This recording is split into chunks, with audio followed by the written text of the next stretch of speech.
রায়দিঘিতে জনসংযোগের পর ফুটবল খেলায় নজর কাড়লেন তৃণমূল প্রার্থী। রায়দিঘি বিধানসভা কেন্দ্রে নির্বাচনী প্রচারের ভিন্ন মাত্রা যোগ করলেন তৃণমূল কংগ্রেসের প্রার্থী তাপস মণ্ডল। রবিবার নগেন্দ্রপুর গ্রাম পঞ্চায়েতের এলাকায় প্রায় 5 থেকে 6 হাজার কর্মী সমর্থককে সঙ্গে নিয়ে এক বিশাল র্যালি ও জনসংযোগ কর্মসূচি পালন করেন তিনি।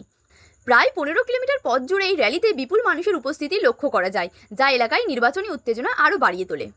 র্যালি শেষে নগেন্দ্রপুর হেমন্ত কুমারী উচ্চ বিদ্যালয়ের মাঠে এক অনন্য দৃশ্যের সাক্ষী থাকেন স্থানীয় বাসিন্দারা। সেখানে এলাকায় যুবকদের সঙ্গে সরাসরি ফুটবল খেলায় অংশ নেন প্রার্থী তাপস মণ্ডল। মাঠে নেমে সাধারণ মানুষের সঙ্গে মিশে যাওয়ায় এই উদ্যোগ উপস্থিতদের মধ্যে ব্যাপক উৎসাহের সৃষ্টি করে। যুব সমাজের সঙ্গে এই ঘনিষ্ঠ যোগাযোগ প্রার্থীর জনপ্রিয়তা আরও বাড়াবে বলেই মনে করেছেন রাজনৈতিক মহলের একাংশ। এই দিন প্রার্থীর সঙ্গে উপস্থিত ছিলেন জেলা পরিষদের সদস্য উদয় হালদার, ব্লক সভাপতি প্রশান্ত সরকার, মথুরাপুর 2 নম্বর ব্লকের তৃণমূল কংগ্রেসের সাধারণ সম্পাদক সিরাজউদ্দিন বৈদ্য, নগেন্দ্রপুর গ্রাম পঞ্চায়েতের সাধারণ সম্পাদক প্রদীপ মণ্ডল, প্রধান জগদ্ধাত্রী হালদার সহ একাধিক দলীয় নেতা কর্মী। পুরো কর্মসূচি জুড়ে ছিল উৎসবমুখর পরিবেশ। আমাদের প্রার্থী ঘোষণা হওয়ার সঙ্গে সঙ্গে আমাদের তৃণমূল নগেন্দ্রপুর অঞ্চল তৃণমূল কংগ্রেসের পক্ষ থেকে যুবক থেকে যুবতী, বৃদ্ধ থেকে প্রবীণ সমস্ত স্তরের কর্মীরা উদ্দীপনার সহিত নগেন্দ্রপুর এমনিতেই শক্ত ঘাঁটি, তৃণমূলের শক্ত ঘাঁটি, এখানে বিরোধীদের কোনো স্থান নেই।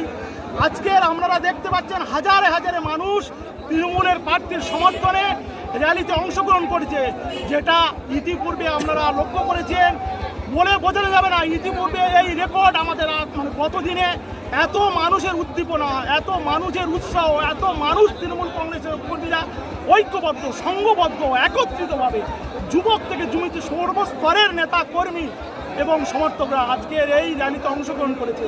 তাদের একটাই কথা, তারা মমতা ব্যানার্জিকে 2294টা আসনের মধ্যে রায়দিঘি বিধানসভার একটা আসন, সেই আসনে 17টা অঞ্চল আছে রায়দিঘি বিধানসভা, তার মধ্যে নগেন্দ্রপুর অঞ্চল একটা তৃণমূল কংগ্রেসের শক্ত ঘাঁটি। এই নগেন্দ্রপুর অঞ্চল থেকে সমস্ত তৃণমূল কংগ্রেসের কর্মীরা ঐক্যবদ্ধভাবে 17টা অঞ্চলের মধ্যে আমরা প্রতিজ্ঞাবদ্ধ, আগামী বিধানসভায় আমরা সর্বোচ্চ ভোটে লিড দেবো তৃণমূল কংগ্রেসের পক্ষ থেকে।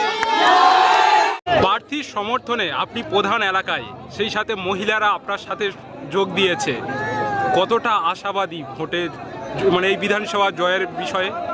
আমি জগদ্ধাত্রী হালদার, নগেন্দ্রপুর গ্রাম পঞ্চায়েতের প্রধান হিসেবে সর্বপ্রথম জানাই আমাদের নেত্রী মমতা বন্দ্যোপাধ্যায় যে উন্নয়নের জোয়ার বইয়ে দিয়েছে, যার ফলে মেয়েরা এগিয়ে এসেছে এবং আমরা চাই বা মেয়েরাও চাই যে দিদির হাতটা শক্ত করবো এবং চতুর্থবারের মতো ওনাকে মুখ্যমন্ত্রী হিসেবে আমরা দেখতে চাই। এই আশা এবং এই প্রতিজ্ঞা আমরা রাখছি।